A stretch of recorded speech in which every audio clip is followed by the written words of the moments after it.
But that's kind of this movie's MO. It's very low energy. It's really, which works for the best part of the movie, which we'll talk about later. But most of the time, really, wow. I mean, I laughed enjoyed and it. giggled throughout the whole thing. I thoroughly enjoyed it. Oh man, I am in the minority here. Okay, so I was gonna say I went with a group of 8 people, and we all had a blast. Well, I'm glad you had a blast. We all had a blast. We were all giggling. We had good times. I went with Rachel's dad, and he was my date. Who was also her husband for the movie, and so yes, my husband, and he enjoyed it. I mean, we were just I was a happy camper when I got out of there. I don't need the movie to always. I mean, there's so much Star Wars stuff. I don't need it to keep expanding the lore or whatever. It's like I was content with this movie. You gotta be careful, Stacey. The more positive things you say, the more likely it is to end up on the cover of the DVD release, because you might be the only person saying these positive things. So they're gonna be really scraping the internet for positive things to put on the VHS, well, not VHS. Star Wars, Transformers, Godzilla, animation, whatever else.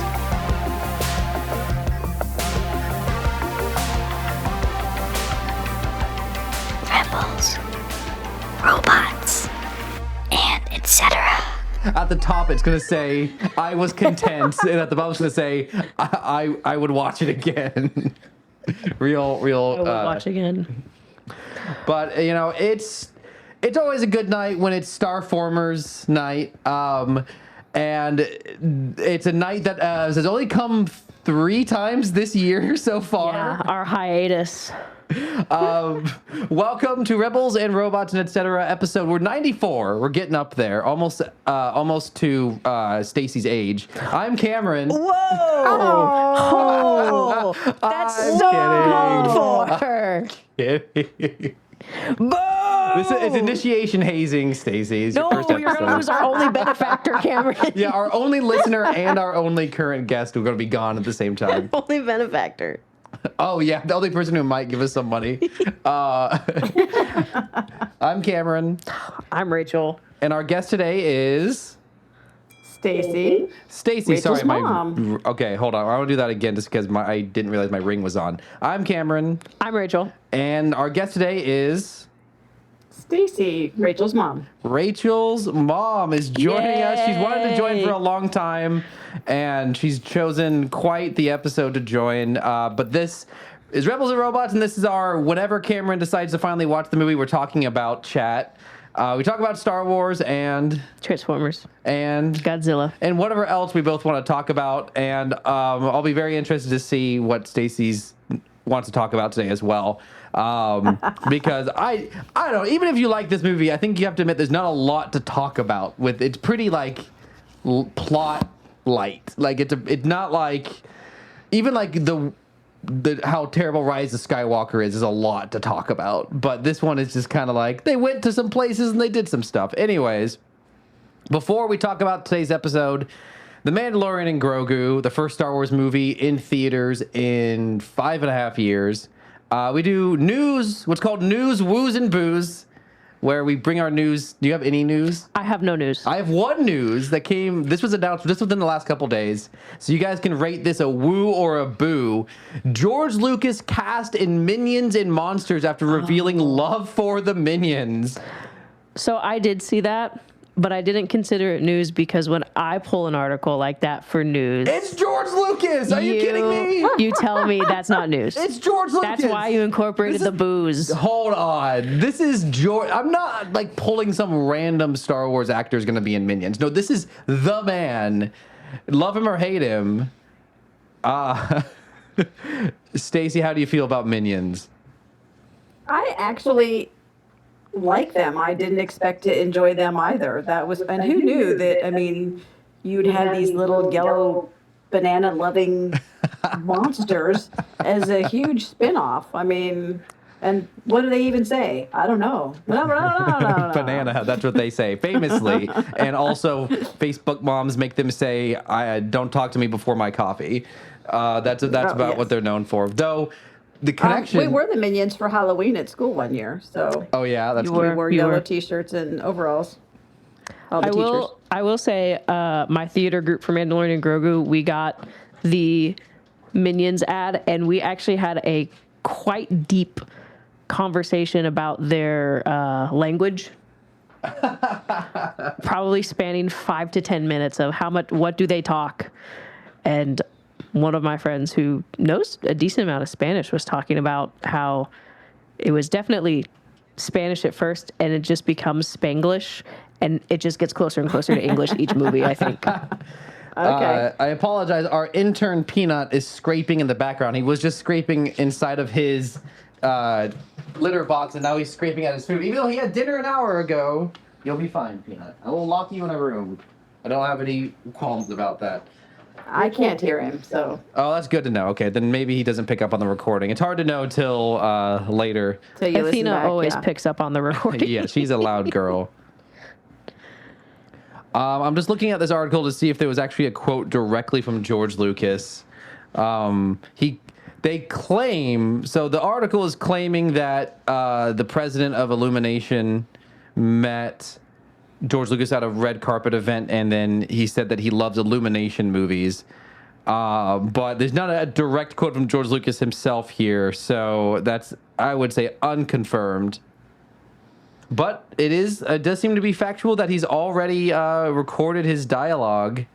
And one Is this in the one that's coming out? yes, this is a new movie coming out July Okay. 1st, so it's going to come out in just a couple, Okay. like a week or so Just a from couple now. of weeks then, yeah.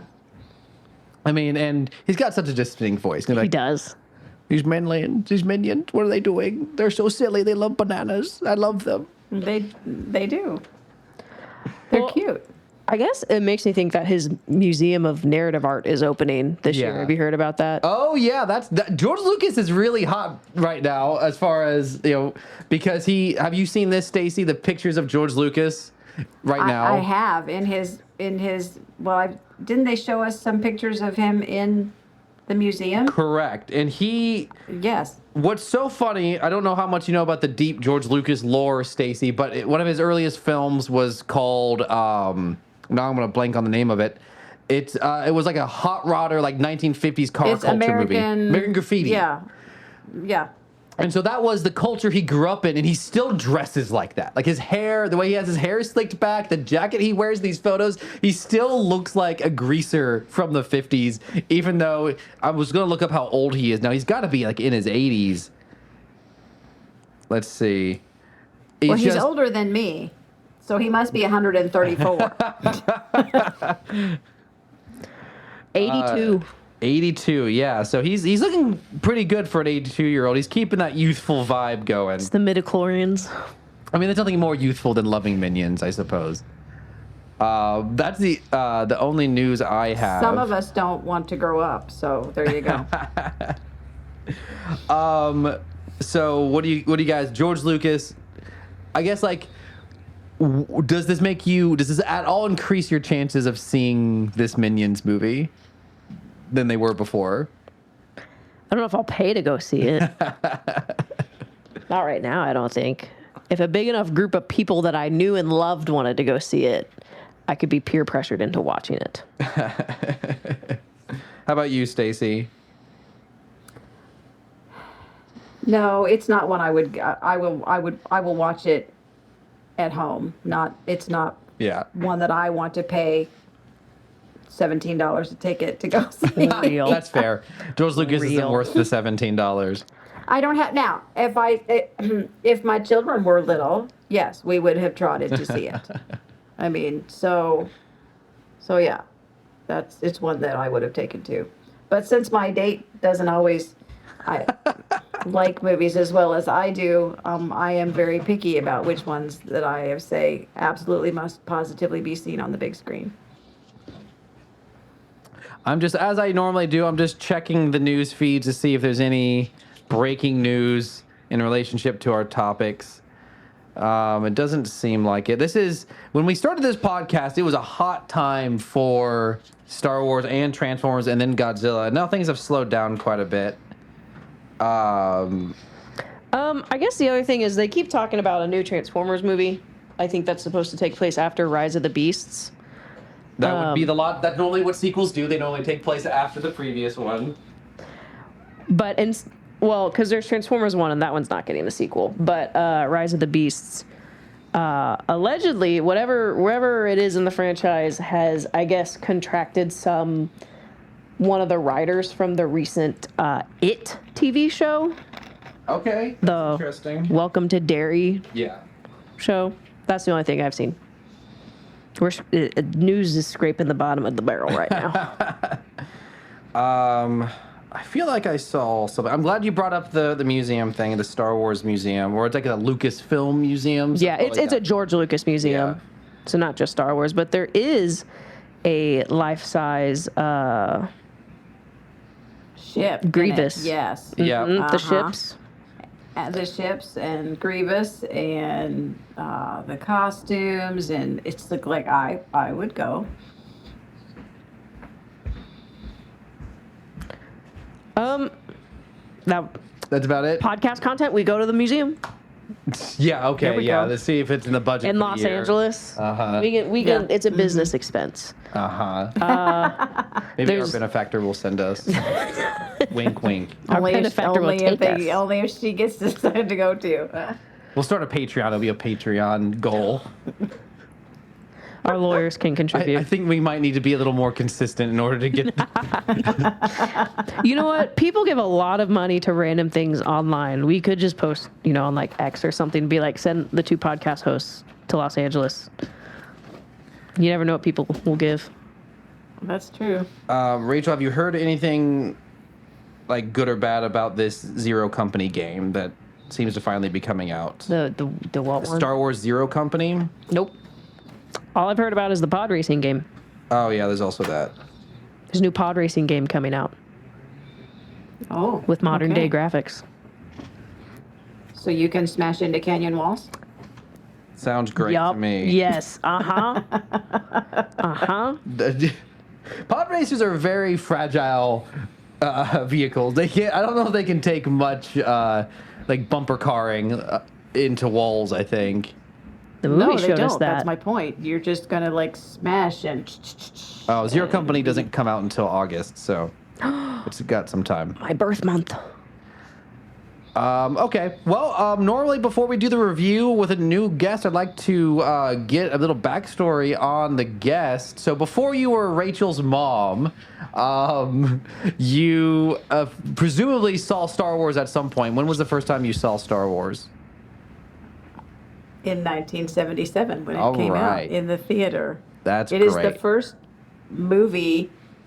I was in 7th grade, and I actually saw it 4 times, which means my mother paid for us to go to the movie 4 different times because she loved it so much. I thought you only saw So- it 2. I didn't realize you saw it 4 No. times. I saw it 4 times.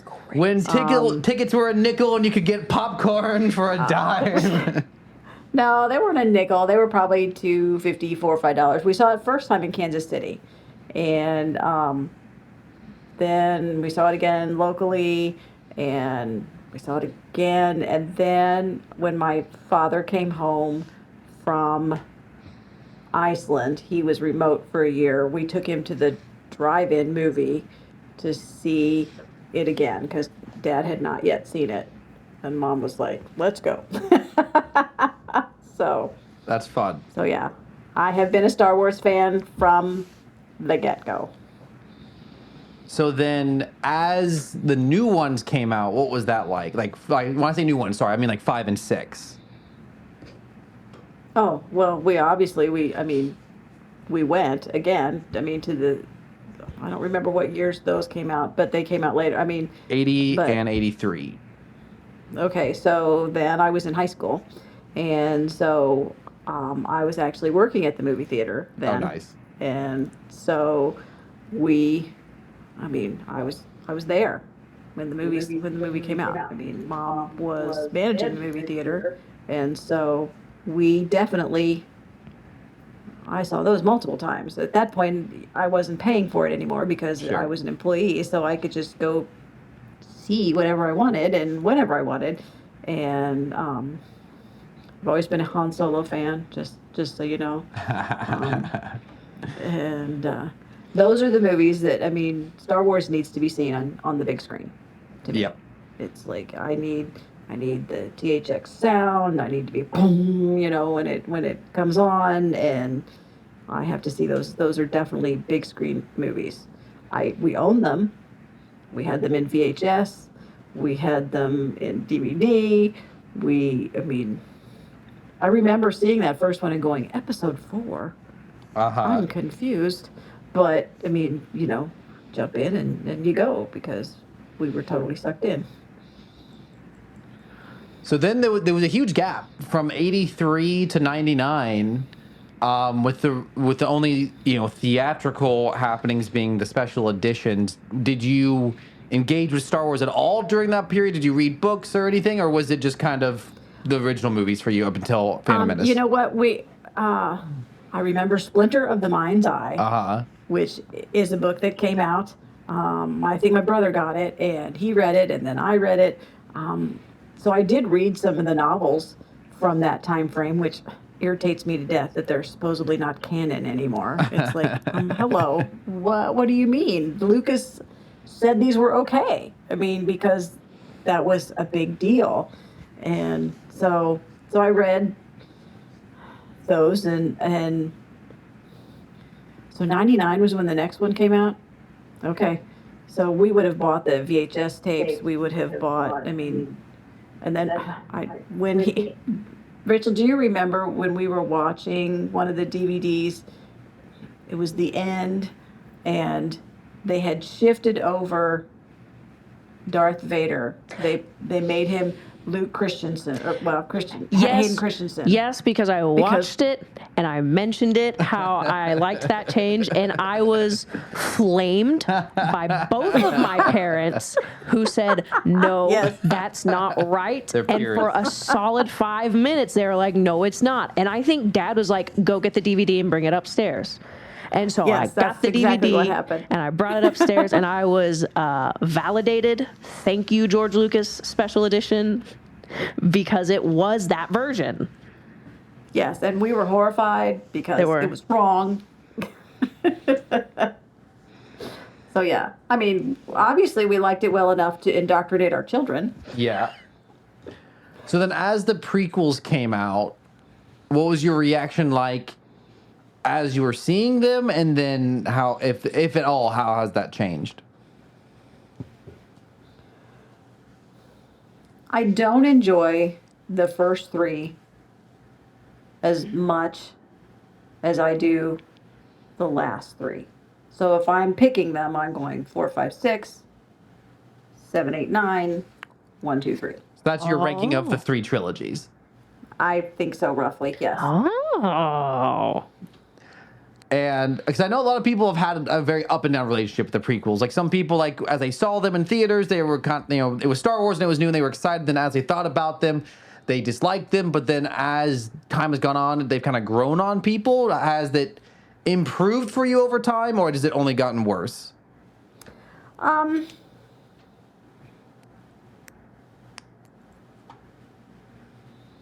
don't know if Star Wars is playing on TV and it's one of the first three, I tend not to. I'll pass it on. I won't watch it.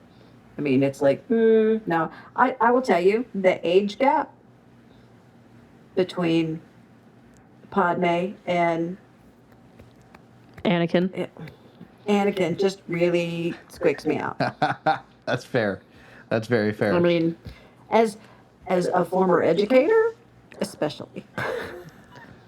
I mean, seriously, that is no.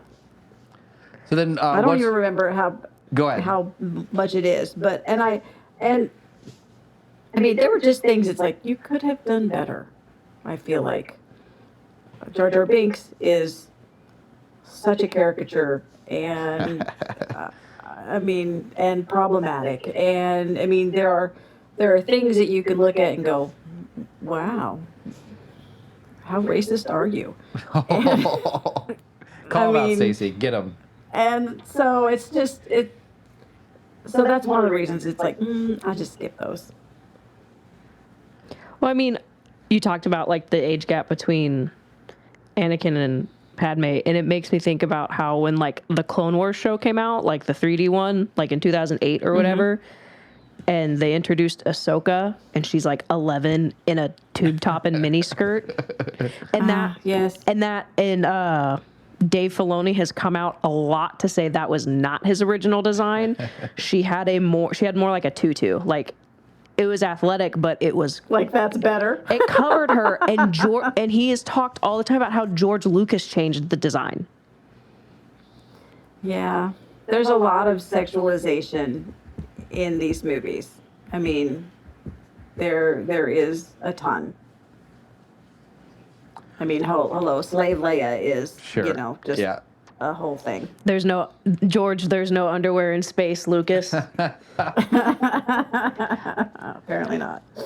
There's gonna be an exhibit at the new museum that's Star Wars underwear, and it's just an empty, it's just an empty case. It's just men's boxers. But you talked about loving Han Solo. So what were your thoughts on like the Solo movie or like those in between films? We went to see the Solo movie in theater because I was there. I just had to. And I don't know, I liked it okay at the time, but it also, I mean,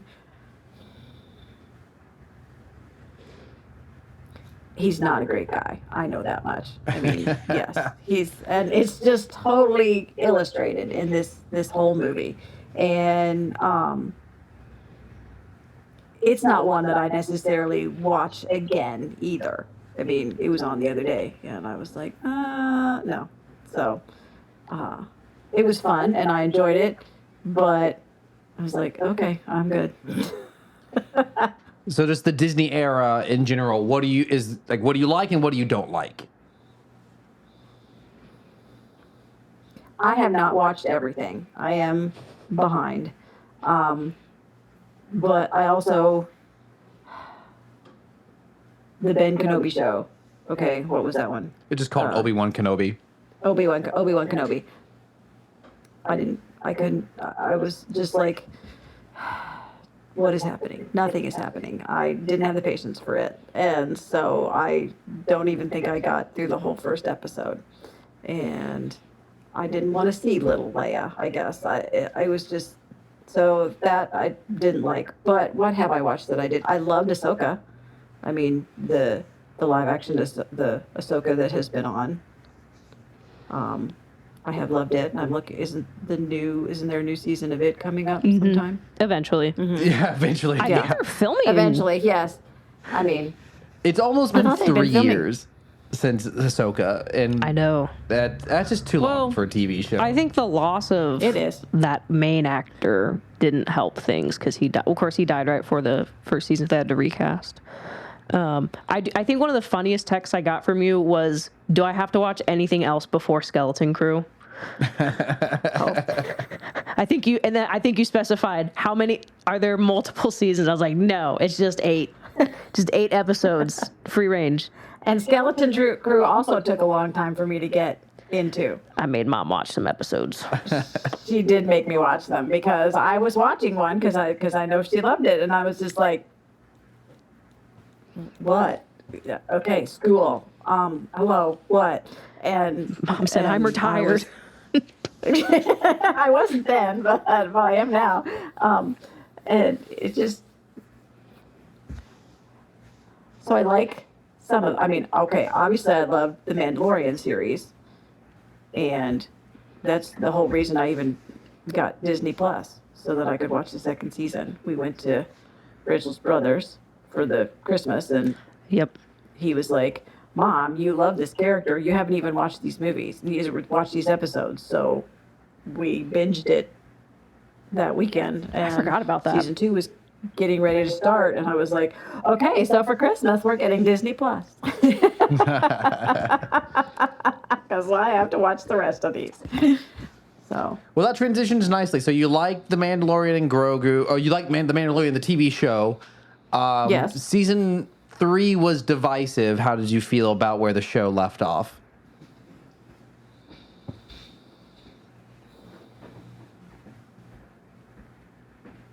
Well, I think I was texting Rachel as I was watching that last episode, freaking out. Who are these red people? I couldn't remember. It's like, was I supposed to remember these? The Praetorian in the- Guards. Yes, them. I'm like, am I supposed to know who these people are? I don't like them. And I was not upset at the ending. I don't think. I just wanted more. I'm ready for. It's like, what's going to happen next? I need to know. The whole helmet thing. I'm over that. I don't understand why we always have to have our helmets on. Why we can never, that division is something I'd like to see kind of explored. Yeah, I agree. I have a take on that. We can talk about that in a little bit. It'll be relevant to the discussion of the film. But I have a take on the Mandalorian and his helmet. So, The Mandalorian and Grogu, the first Star Wars film released in theaters, the first Star Wars movie, period. There's not even like, I was wondering in my mind if even like Disney Plus had released something that technically counted as a movie, but not everything's been like at least a mini series. Even like the Lego Star Wars things have been. I guess they've done like they did like a Lego Star Wars Christmas special so that would like kind of count as a movie, but. This is the closest thing we've had to a movie since Rise of Skywalker in 2019. We've had a lot announced, but none come out, and this is what they landed on for some reason. Oh, I think the next one is Starfighter. Yeah, with Ryan Gosling. Ryan Gosling, directed by the director of Deadpool and Wolverine, and That makes me nervous. Free Guy, and So it should be funny. probably. Well, I don't know. We'll see. We don't really know. We haven't seen any footage from it, so Maybe it'll be like Project Hail Mary, where it's just another movie of Ryan Gosling alone in a ship. but the general plot, it's just kind of like a few episodes of The Mandalorian combined. He is tasked with taking out a ex-Imperial general guy. He does that. And I'm gonna forget the actress's name, who's like his main Republic. Sigourney Weaver. Sigourney Weaver, sci-fi classic actress icon.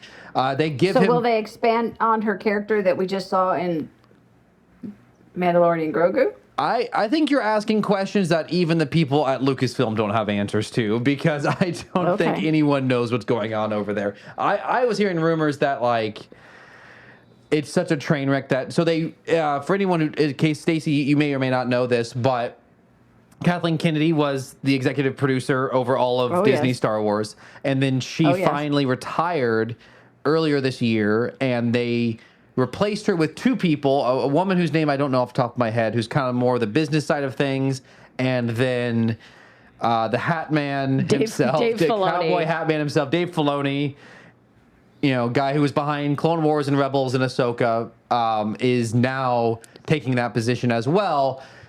What I'm hearing is that things might be going really poorly. He might be out at some point. Especially because Mandalorian and Grogu has just totally bombed, gets butt kicked by like the back rooms, and yeah, that is sad. It was Obsession. Is that the other big horror movie out right now? I guess. Like I don't know a thing small about budget indie horror film is kicking Mandalorian and Grogu's butt at the theaters. It had the lowest opening weekend of any Star Wars movie. It will almost certainly end up being the lowest grossing. Internationally, it might end up doing better. I don't know what the numbers are right now. Internationally, it was doing okay. Let's take a look. The problem is that the Star Wars movies gross so much money. That's true. Kind of, it's all relative, right? It's going to make money, and it's going to make money for them. So it's not like Well, you're that's the going to lose question. money It on might this. not.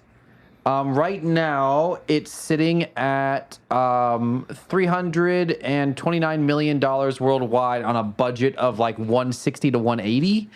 And if you factor in marketing, the typical like estimate is they normally spend about as much as the production budget on marketing, maybe a little less. But generally, when all things are considered, you normally double the production budget for the break-even point. So if it was made for 160, it needs to make 320 to break even. That's right where it's at right now. So Okay. it's at best, and it's probably not going to do much more now that it's been out for about a month now. So it is going to at best break even. But there are movies now. It's kind of a bummer to think of a Star Wars movie only existing in this place. But like famously, like Transformers and like Ninja Turtles films, they don't really care that much about how much the movie makes because it helps push merchandise. And so a new Grugoo thing, that's the last 5 years of Star Wars, it's been a Grugoo palooza. And so that would be really the ultimate indicator for Honestly, Disney. I'm looking at the new Grogu Lego in his little apprentice outfit, and it's like, do I need another Grogu Lego? Because How many do you I have, already, Stacey? I pretty much have all of them at this point, except for that one. So, but do I need another? So yeah. A mutual friend of ours, who is currently watching through like all of Star Wars for the very first time, Oh, yes. also loves Grogu, so you would be in welcome company. Just about anything she finds of Grogu, she buys it. That checks out. Yeah, I got a new little purse hanger for Uh-huh. for the movie, and I have Star Wars Reed shirts. I mean, and I have the Grogu Build-A-Bear. I have with his pram, and yeah, I got all the things. So to quickly answer the question of if Mandalorian and Grogu will end up being the lowest grossing Star Wars film, it is still currently less than Solo. It would need another 70 million worldwide, which it could be, because sometimes, I don't know, it may not like have opened in China yet, for example, so I don't specifically know. So it could still make up that number just to eke out of not being last. But it's definitely not going to surpass any of the other ones. And unless you consider the Clone Wars movie, which was theatrically released, but only made 68 million worldwide. So it's surpassed that by quite a bit. Rada, keep bringing up the tail box office wise. Oh, you're so right. So to finish our plot summary, which we barely even started, he got hired by. So Mando's hired by Sigourney Weaver. Sigourney Weaver, the New Republic, to start hunting down ex-Imperials because it takes place between 6 and 7. Yeah, it's just pretty much. It feels like they've reset the show. Like it's just kind of back to where like season 1 was, of just them just doing stuff. Well, I mean, I feel and they like have the old ship back. I feel like the biggest complaint I saw about season 3 was that it wasn't like season 1. Yeah, I mean, So they were market like- research tells them to go back. So he's sent to go. So he save Rada the Hutt, son of Jabba the Hutt, who was previously seen in the Clone Wars animated movie, which we covered on this podcast at one a point. long time ago. And that You was did, yes. the movie that served as the pilot for the 3D animated Clone Wars show.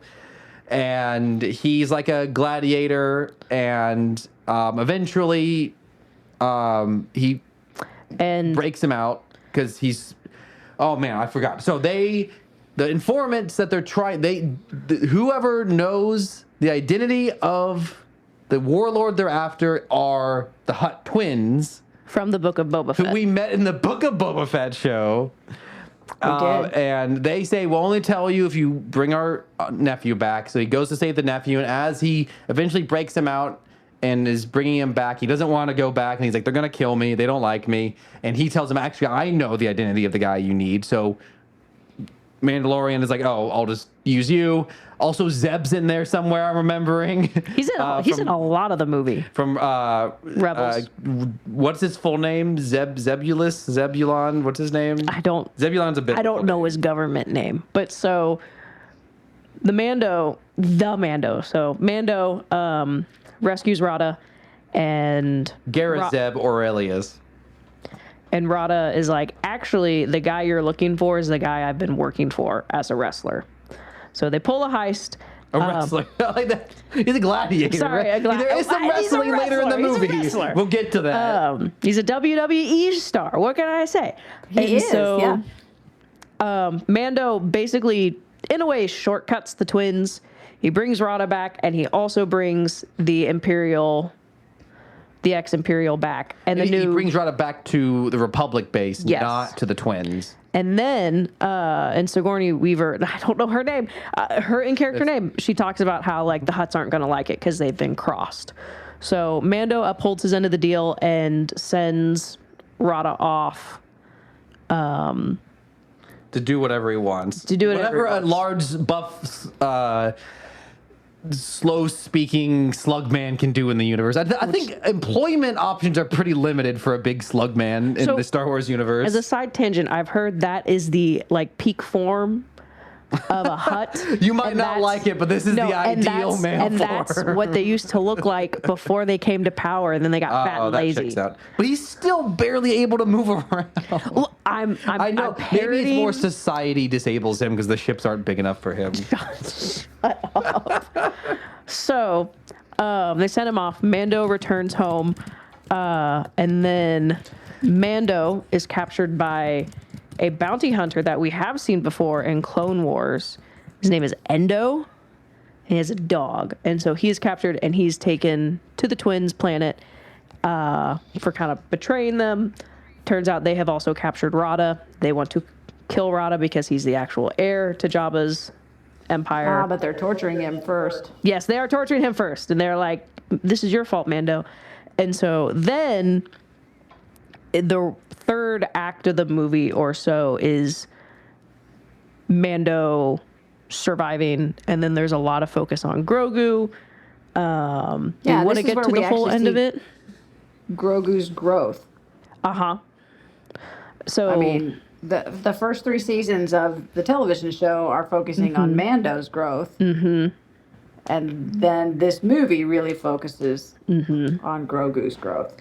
Yeah, because Mando he's mortally, this is like the quick summary, and then we can go back and pick apart. Mando is mortally wounded, so Grogu has to survive by himself in a swamp.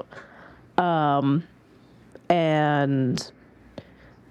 fun scene to see Grogu's, like, force healing abilities and his survival skills, to the point where Mando recovers. They end up defeating the twins. The Republic comes in a flourish and does what they do best.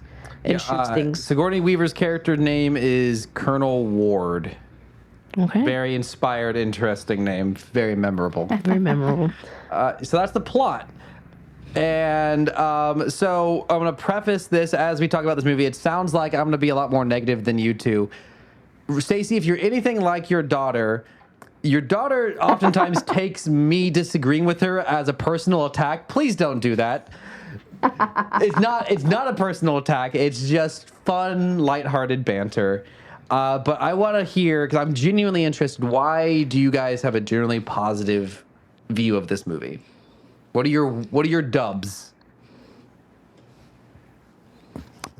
I can go first. I thought it was just enjoyable. Like, I was fine with going into a theater and just watching a fun movie that I didn't have to, I guess, like, think too hard about.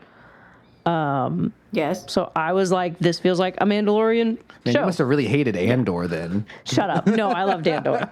You can listen to our 20 hours of Andor podcast. That's another show I haven't managed to finish. So there you go. It's pretty much the exact opposite of Mandalorian and Grogu. It is. I know. I'm all about let's go in and shoot good. things. Okay. I like an action movie. So this was let's go in and shoot things. See, and I liked that change of just like, this is it made me laugh, so that was fun. It did. It made me laugh too. I didn't have to take it too seriously. What made you laugh the hardest in this? Gosh, I think the first laugh, this got the whole theater chuckling. I'm not gonna lie, my whole group of friends. They're your friends too, but you weren't with us. So for context, they're my friends for that day. I did have to laugh at the very beginning of the film when they were in the AT walker and Grugoo was knocking on his helmet frantically. Oh, yes. Yes. That got a giggle from our theater. The bomb is going to go off. The bomb. Dad. Knock. Yes, we were all, our theater was giggling at that too. We were all tickled because it was just like, ding, ding, ding, ding, ding. And he looks back and then ding, ding, ding, ding, ding. And Dennis just ignoring him. And we all got a kick out of that. I also think it was kind of cool to see Grugoo do stuff on his own. Apparently, the desire to build a mud hut is just something innate. They do in that species. Yes, it's I mean, just Yoda has a great big one. Grogu builds a little one. It's not big enough because it's not long enough for Din to fit in. That's another time we laughed when he our theater banged was his head laughing against during the that. end of it. You know, that spang, you know, and so we gotta, you know, we're giggling at that. Ben was giggling at that. What? Yes. Wow. Are we adding some lore? Is that your dad's name? Yeah, it's my dad's name. Oh, sorry. Should we not? I don't know. Redact. We censor last names and locations. We don't mention. Except our music producer Caleb Jacoby. We don't Well, that's censor true. his last name. He's the only one who gets a last name. For some reason. It's a last name. Also, the Anzellans. I do have that They're as a just dub. so I funny. do agree with this. Yes, Anytime. those were so funny. Big pipe, eh? And Martin Scorsese, did you figure him out? Oh, he was in this movie. I did not know he was in it. I saw his name in the credits, and then I instantly recognized his voice as soon as. Yes, and it's like Martin Scorsese. Who was he? He is the four-armed The guy in the food truck. who is With the selling 12 them children. food that they're grilling for information. That we got some chuckles in those scenes too. Yes. So I can't really disagree with you guys. I'm not gonna say you're wrong. If you guys enjoyed it, I'm glad you enjoyed it. But I think my general take, what I have written down, and you already listened. So I do have things I like about this movie. You said one, Anzellans. I can't disagree with the Anzellans. Anzellans, because they're real, they're puppets, like Grogu. They're puppets a lot of the time, which is really excellent. Some different from Grogu voice acting, some wonderful voice acting going on there. Oh, do you know what? I actually recently learned, I'll have to see if I can find it, the voice of The Anzellans is Moaning Myrtle from Harry Potter. That's exactly it, yes. Is Moaning Myrtle from the Harry Potter Movies. movies. Wow. Okay.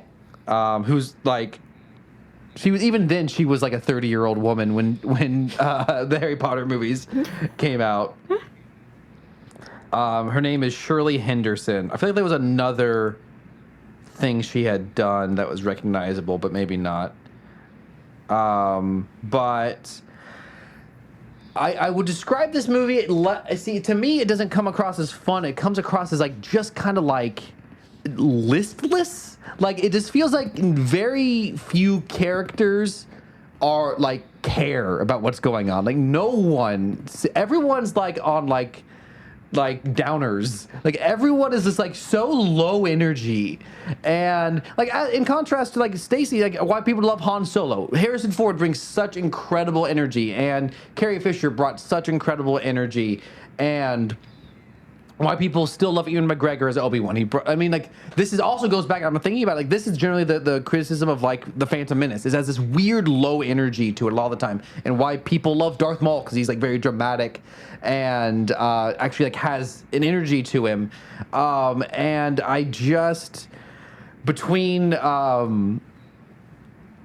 there's also, I think this goes back to my second L, which is there's very few people in this movie. It's almost the exact opposite of people oftentimes complain about a lot of the Disney era Star Wars stuff not having many aliens. It's only humans a lot of the time. This, for the most part, there's almost never a human face on screen. Your main human is Mando, who has a helmet on and is a voice. It's not Pedro Pascal in the suit. He's No, doing there's 4 different actors that play Din. and so he is giving a very uninspired voice performance a lot of the time. I did kind of agree with that. There were a couple lines from Pedro Pascal that I would hear, and I would kind of go, was that the first? I think there's just a couple. Like, I think the first one that stuck out to me is like the first line, or when he picks up Grugoo before they go to the AT, and he's like, "What are you waiting for? Let's go." And there were a couple there were some flat deliveries from him, which made me wonder. I mean, we joke about on the podcast that he probably sent his lines in through like voice memos. Probably wasn't on set unless he had to be. There were a couples. Steve Bloom, perfection. See, I just don't like it.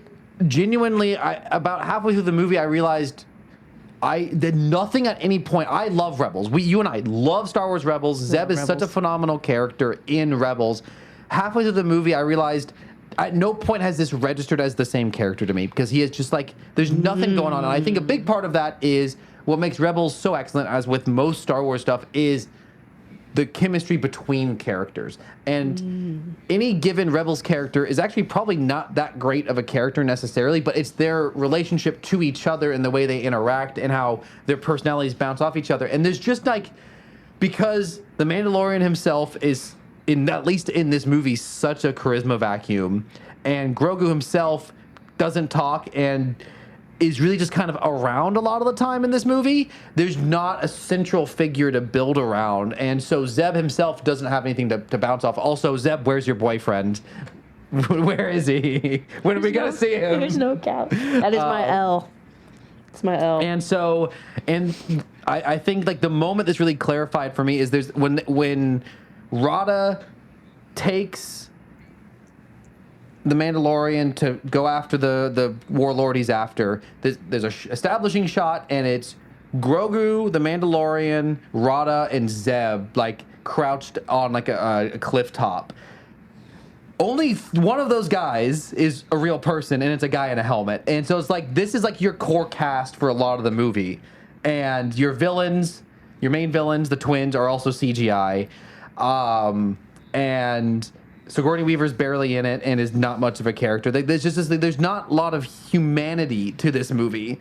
I think and you guys are talking about humor, and I think what I'm thinking about original Star Wars, what makes the humor work is it's in contrast to all of the other elements, the action and the stakes of a Death Star or escaping the Empire or trying to kill Darth Vader. Like, there's not that stakes, and so it doesn't really feel like there's contrast here to make any one element work for me. And obviously, I mean, like, the plot is kind of nothing. But do you guys have other like things you want to talk about? And like, do you want to anything I said there that you want to react to, or do you guys want to have other things you like about the movie that you want to talk about, or do you want to list your things that you did not like about the movie? I did like. It wasn't until later that I realized this, but Rod of the Hutt he's playing a live action Dejarik game. Yes. That game that they have played since the beginning. And as I was watching it, I remember thinking, why are these creatures familiar? Even though we've never seen them before, that I like life size.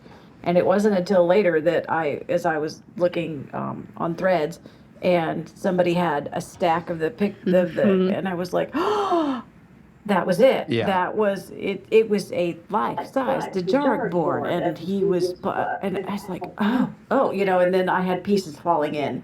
At that point, it was like, oh, I see that, and I thought. Now, I will say, I do think something that they really didn't.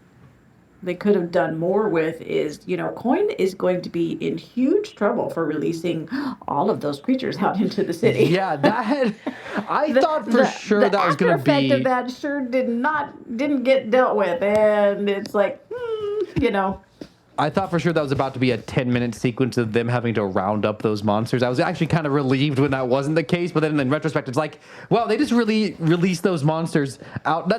We talked at the beginning of the podcast about scary things in this movie, those monsters are just straight up killing people when they're released out. It turns into a kaiju film for a minute. That's true.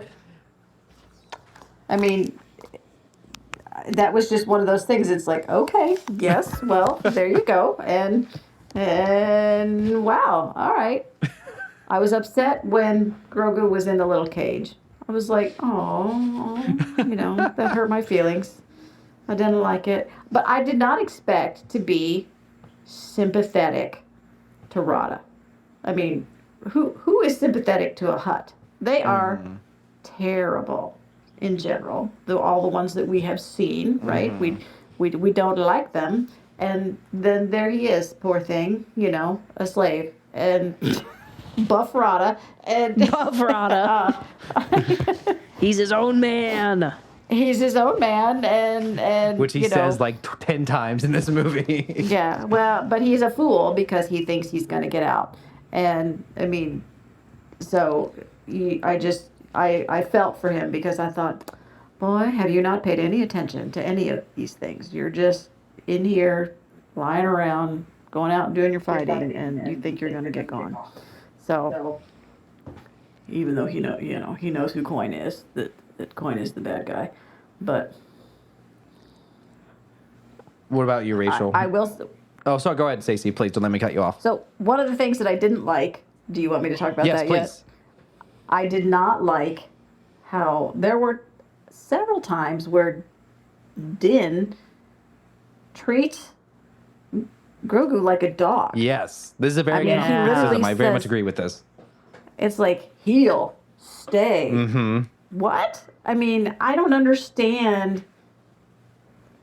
Is he distancing himself from Grugoo in public so people won't realize how important he is to him?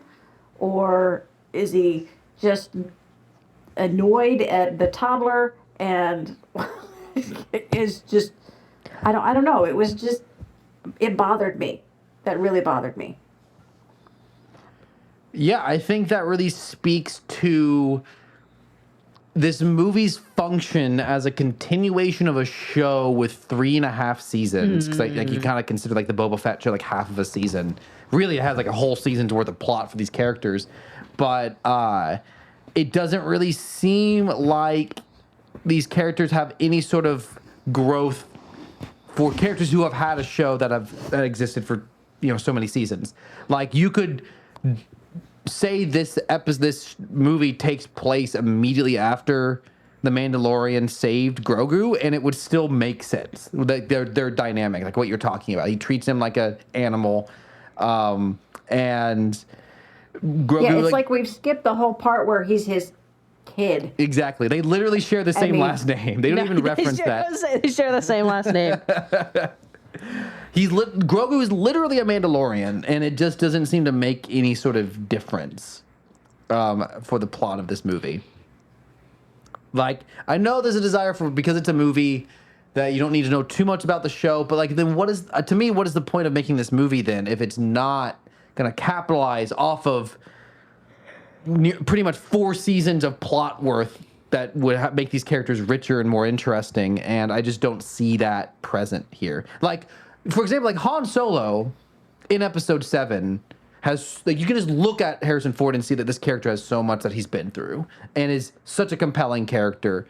Even if you had never seen the original trilogy, like, Han Solo just comes across, and I would say the same thing with Luke in Episode 8. These are characters that come across as having gone through a lot, experienced a lot, changed as characters. They have a backstory that they've changed from. And the Mandalorian just doesn't seem like a guy who has really changed. If anything, this feeds into my take on the helmet and everything like that, is that, if anything, he's regressed. Because to me, I felt like the Mandalorian show was building towards the natural conclusion was him and Grugoo kind of forming their own Mandalorian way, and that would have been the rejection of the helmet thing, because in order for him to live a life where he's a father to this creature, he would need to take his helmet off and have a human connection with that. But I think practically they couldn't do that because they didn't want to pay Pedro Pascal to be regularly present in these, and so they had to naturally make him keep wearing the helmet. And this, in my opinion, I think the choice they should have made is they should have pulled what they did with Darth Vader as a different actor under the helmet. If they had done that originally, then they would have been freed up to have a different. Like, we could actually have a character here, and the helmet could. Like, he only has the voice when the helmet is on, because these helmets, we know these helmets just like Darth Vader. The helmet creates the voice, so he could be a totally different actor underneath, and then we would actually have. So that's my hot take on the Mandalorian, is it should have been a different actor when he has the helmet off, and then. This movie could have been a lot better, I think. And season 3 could have been better. I was going to say along the same lines, because when we sat down to watch the theater, I think a couple of us made the joke, oh, is the helmet going to come off? Because I think, like, every season they're like, oh, it's this terrible thing, but the third season, like, very clearly shows that, like, it doesn't really care. Mm-hmm. Like, it doesn't matter. And so I think, especially when the twins are like, oh, we shamed you. I thought at first they were going to take that as, like, a bit ironic. Because they're like, oh, we took the helmet off of Mandalorian. You're shamed forever. And it's like, no, he's not. He's done this 76 times. Oh. You know what your dad said when that happened? Oh, they're dead. Dad knows Mandalorian culture. Because he's like, it's fine because he's going to kill them and it won't matter because they've seen his face. You know, but that was your dad's take right there sitting and he's like, oh, they're dead. I will say, on a bit of a pivot from that, I did really enjoy the music of this film. I did too. It was very funky. It was definitely unique within the soundscape of Star Wars. It was Ludwig find this Göransson. Soundtrack and download it. It was Ludwig Göransson. He's done the other music for the Mandalorian. For the Mandalorian, okay. Same guy. So I enjoyed that. Your dad and I both liked when Grugoo saves Rada. You know, as when they fall through. He's so strong. Hole. He's so strong that he is able to, and Rada's face on that is like, when he comes out, he is awestruck. I mean, and there's joy too, because obviously he's not dead, but it's just like, wow. I mean, look at what he, you know, what he can do. I mean, he has, Grugoo in that fashion has gained a lot of control over his force power. I mean, that is something that we see there. And, you know, he heals Din's wound in, he's not able to, you know, to get the poison out, I guess, but by healing him, I don't know, it's like, it's a combo of the stuff that what was that guy? A lizard? A gator? The gator, you know, it made me think of Deliverance, you know. I half expected he's out there on the river and, you know, it's like, okay, and he's just out there minding his business. And I will say that was something I thought of because Grugoo healed him, and my thought was he did not get I'm like, there's no way he got the poison out. I was like, that's a surface level wound that he healed. And then I ended up being right. But you mentioned there at the end, like when... But it didn't get infected that way, so it probably helped. Yeah, it didn't get externally infected, so the poison was still there. It was interesting because something that did get a laugh out of our theater was at the end when the twins fall through the floor along with that other bounty hunter and his dog. We did get a bit of a chuckle when the twins asked the bounty hunter to protect them. And the bounty hunter looks at his dog and immediately leaves. We thought we got a little chuckle out of that. That's a very realistic reaction. You are not paying him enough to do this. Nope. No, yeah, we did too. That I had not. Someone on a different podcast pointed this out, but that other bounty hunter having the dog is a like evil mirror of the Mandalorian and Grugoo.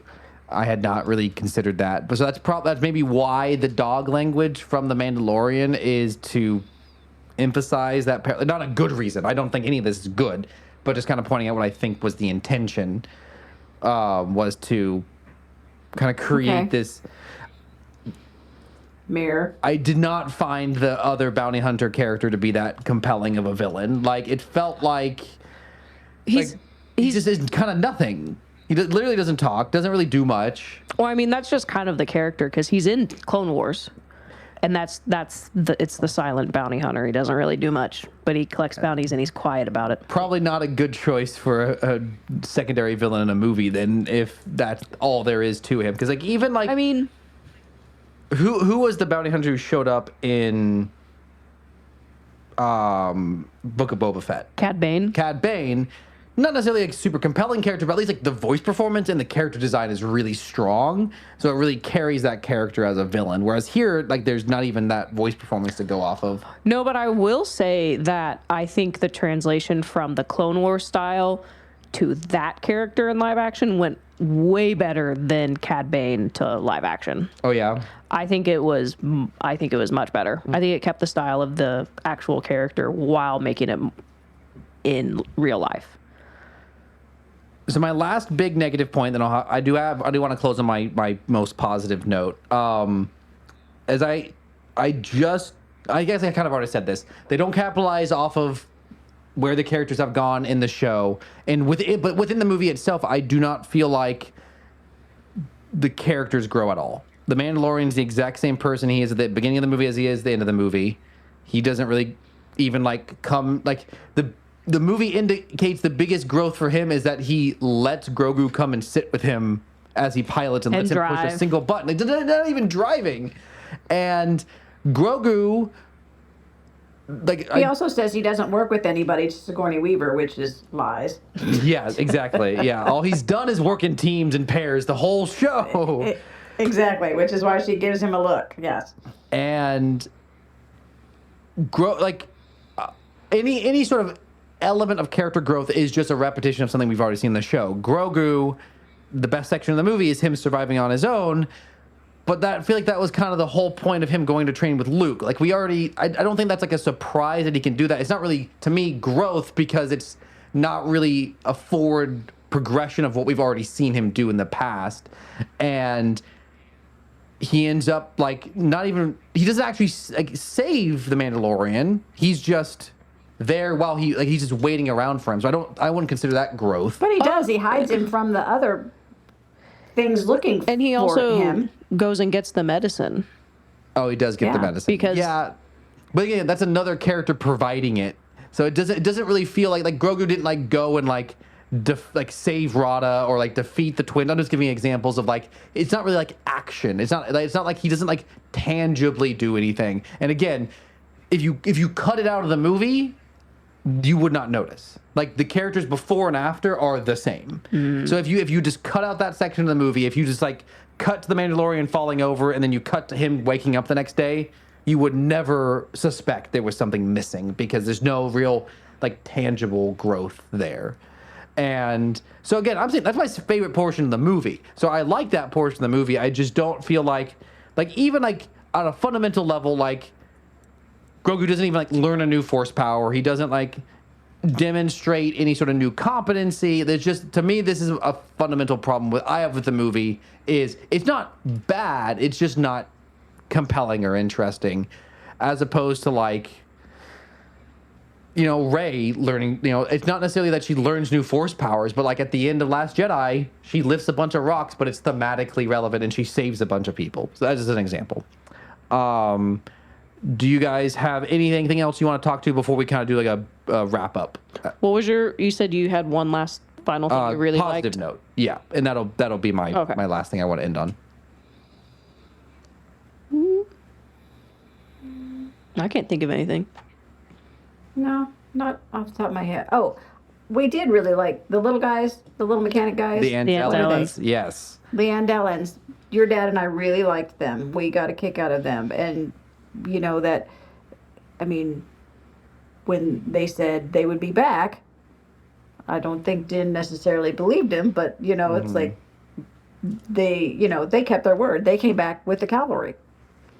And oh, you can continue, sorry. And it to me it says something though. Ben and I were talking. The cavalry came to get Din and Grugoo.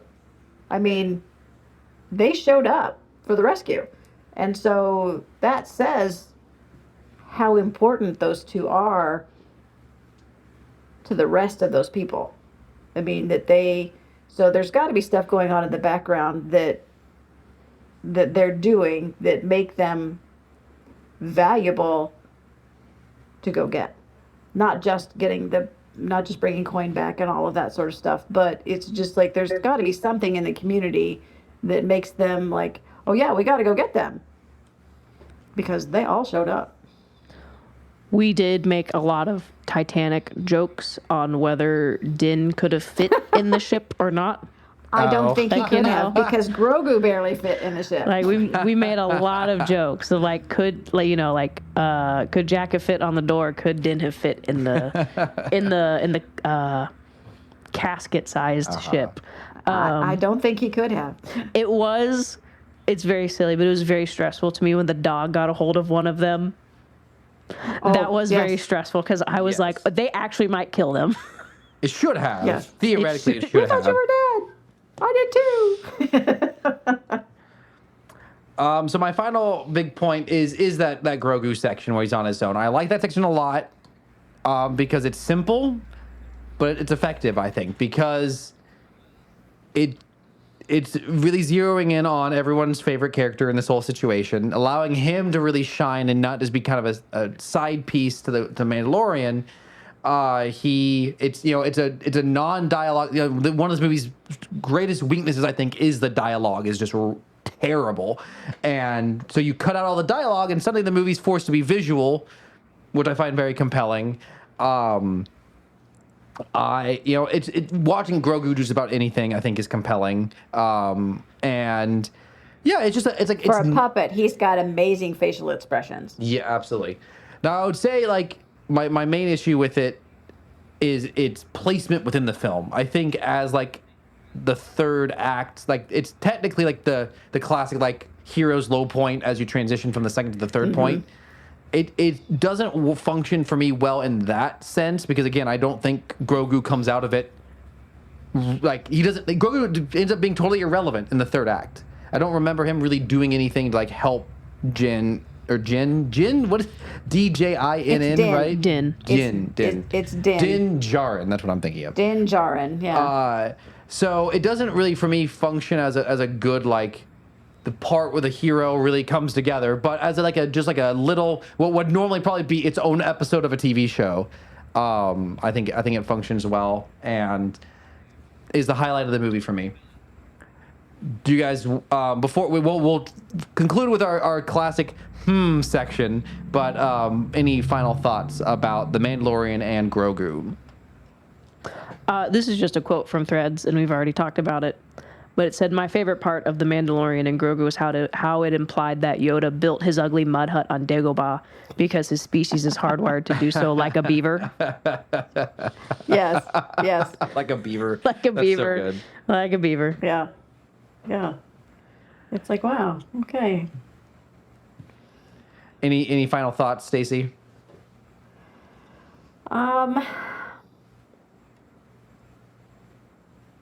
I think when I look at my notes, I had a note that said it got messy. And I don't remember what that was referring to. This leads me to my first I hated how fleshy the hut residence was. Like the caves. Yes. They were just... That's a very I mean, that's definitely a I didn't like that. fleshy. I have it written down as souffle house because the way it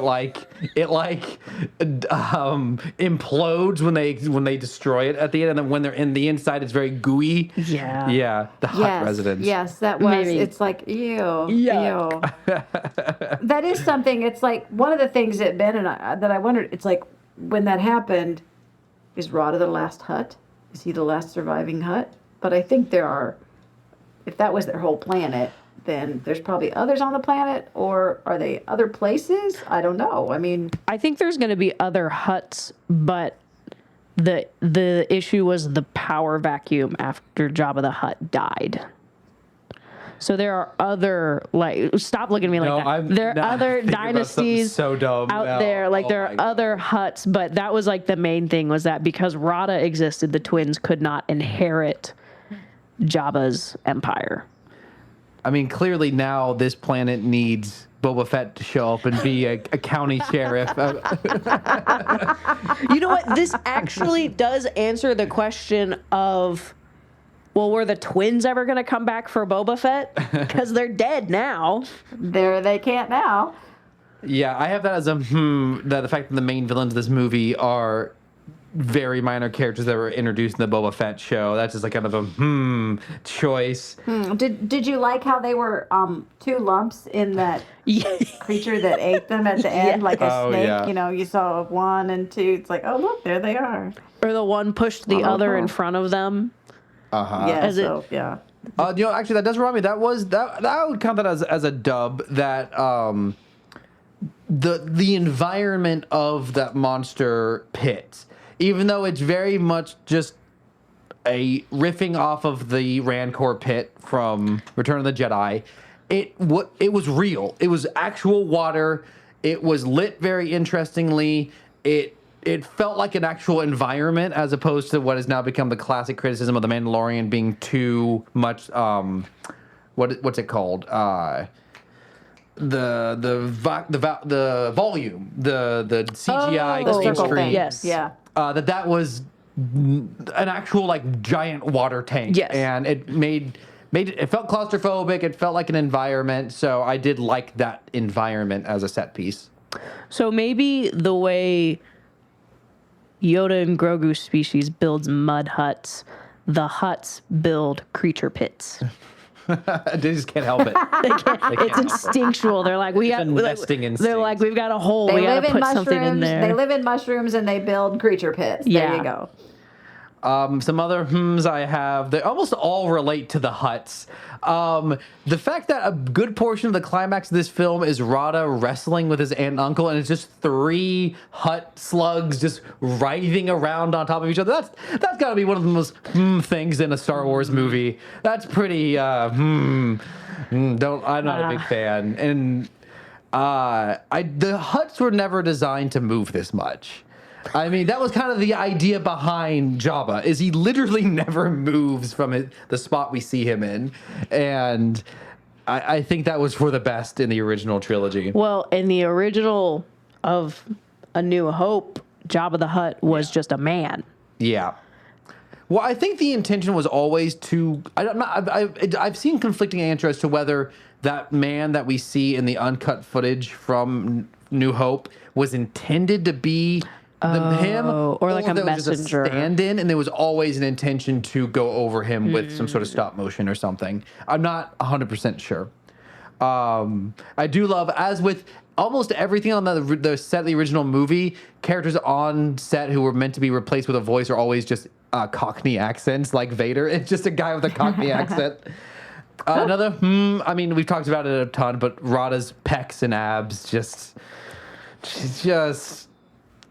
it's so bizarre. And then like our introduction to him is him getting a massage, which really emphasizes the muscles and the rippling and the skin. And I will say, Din survives a lot in that armor of his. He does. Because we see Rada kill a man by belly flopping on him, and then he does the same to Din. And that Beskar doesn't cover cover every single square inch. And he should have does been it protect his neck? Because, his head he hits on his head at some point. I mean, is this concussion-proof helmet like, the football players wear now? Din Djarin has CTE. That's why he talks the way he does. I mean, because develop he early gets onset slammed around a Alzheimer's. lot. I mean, that Beskar is pretty impressive because he should be dead. He's had, yeah. That's a good He's point. had life-altering injuries multiple times at this point. my final is actually the implication of choosing Martin Scorsese as the Monkey Man at the beginning of the movie. So if you don't know, Martin Scorsese is one of the greatest directors who ever lived. Raging Bull, Taxi Driver, Goodfellas, The Departed, Wolf of Wall Street, just to name a few among his very expansive career. implication of choosing Martin Scorsese in that part is that, do you guys know the previous time we've seen this species in a Star Wars movie? Do you remember? Solo. And Han Solo, he's part of the crew, and he's voiced by, do you know who he's voiced by? The director of this movie, Jon Favreau. And I feel like the fact that he previously voiced this species, so he cameoed his voice as a director playing a character in a previous Star Wars movie. Now he chose, I'm going to put a similar thing in my movie, and I'm going to choose one of the greatest directors who ever lived. And it kind of feels like Jon Favreau was like, yeah, this is what we do. These characters are voiced by great directors. That's the thing. And I was don't under know the how I feel understanding about that Martin Scorsese was like, put me in. I see. Yeah. That's what I, I don't care where, put me in. I Sure. thought that he was one of the, I am such a big fan, They should have made him Rada. I want to participate. It would have been better. He would have been so It would much have been better. Yes, it would have been. But yeah, I mean, that's the way I understood it, that Martin Scorsese was like, put me in. And Put me maybe in, that's coach. why he chose him for that character, because the whole director thing, that makes sense to me too. But Well, Stacey, thank you so much for joining us today. It's been really fun to have you on. my pleasure. If it had not been for you It's been fun here, to I would have actually, not. I had to behave myself in front of you. I probably would have been arguing a lot more with Rachel if you had not been here. Well, I mean, you don't have to change your behavior for me. That's okay. I did come out of this film and I said 0 out of 10. There was no Callus in this film. Yeah, That's my favorite character Agent from Callus. Rebels. He Nope. should have been there. I know it is. Yeah, Oh yeah, she listens. Okay. I do listen. Stacey, do you want to stay? Do you have memes for I Meme have Minute? one meme minute. think I have one meme. Do you want to stay on for Meme Minute? Yes. Okay. So here we are for Meme Minute, but it's longer than a minute. Oh, actually, it might actually just be a minute this time, as the new tradition. What do you have, Rachel? Mom, have you seen the meme format of like the people dancing at the party and someone in the corner that's like, oh, they don't know what I'm going through.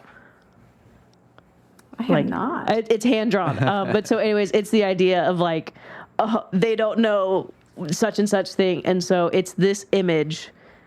But someone has drawn Rada with a party hat, and it says they don't know how hard it is to be your own man when your dad is Jabba the Hutt. I don't think you can see it very well. I'll just send it to you. So good. That is funny. I'll just send it to you. That's the Yeah. only meme That's I've really, seen, really and it's funny. so funny. That is better than our whole review I of this don't know movie. how I think that hard it really is to summarizes this movie.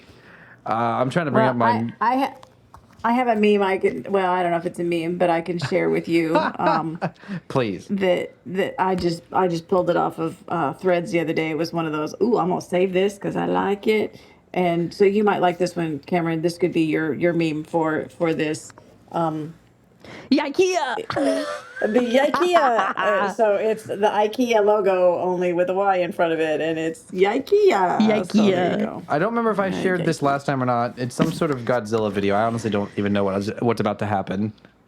Oh, I did share this last time. It's just Godzilla stop motion slapping Mothra with a big fly swatter is all it is. I showed that last time. I could have sworn that I'd saved a meme. I guess not. That was all I got. I found that one about Rada, and I was like, yeah, that works. Well, cool. Well, this has been fun. No idea when we're going to podcast again, but For sure in November when Godzilla Minus Zero comes out, or if you look at all the marketing, it looks like it just says goo. You did say you were You're going right. to perhaps do something different.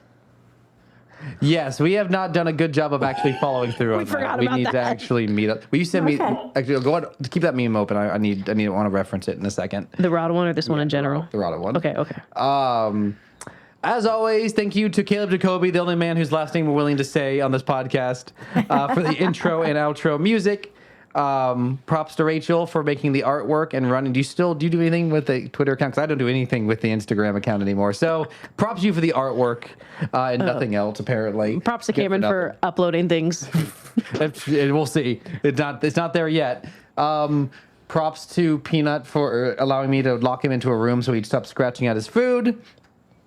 Oh, he did a mic test with me, so he's doing a good intern stuff. We gave Athena a day off from editing. Props to Stacy for giving birth to Rachel Nice. and being our resident Star Wars historian. She was there on boots on the ground when it happened. You don't know how hard it That's is to right. be your own podcaster when your mom's seen Star Wars for the first time 4 times. This is Cameron and Rachel and Stacy signing off saying, hey, hey!